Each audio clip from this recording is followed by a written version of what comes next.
Entre les appels à respecter l'état de droit en Turquie, où a lieu une purge des institutions sans précédent, et le souhait de voir Ankara jouer un rôle clé dans la crise migratoire, la diplomatie européenne est parfois à la peine. Ce mardi soir, sur la chaîne italienne Rai News 24, le président Erdogan n'a pas ménagé ses propos contre Bruxelles.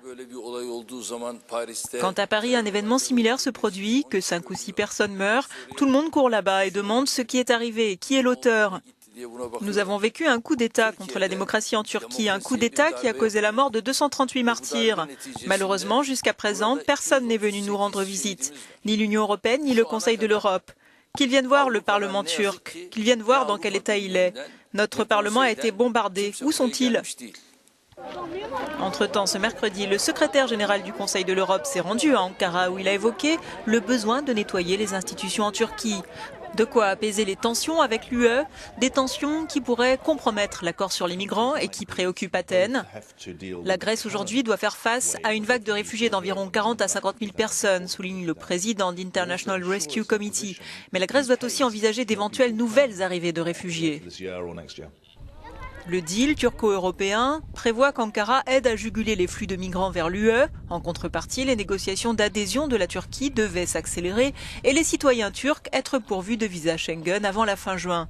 Ne voyant rien arriver, Ankara exprime son impatience et a même menacé de rompre l'accord.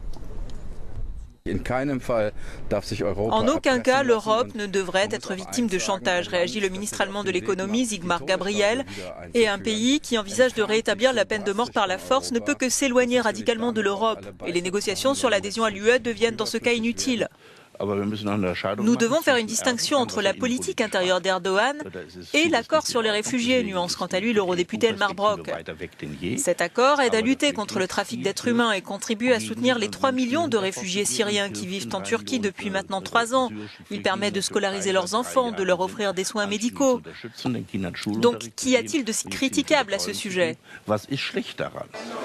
Depuis le coup d'État avorté en Turquie, le nombre de candidats à la traversée en mer Égée tend à augmenter. Il est passé d'une trentaine à une centaine de personnes par jour. Un chiffre certes faible, relativement aux 1700 arrivées quotidiennes enregistrées il y a 1 an dans les îles grecques, mais qui a cependant décidé Athènes à réclamer ce mercredi un plan B à l'UE en cas d'échec de l'accord sur les migrants.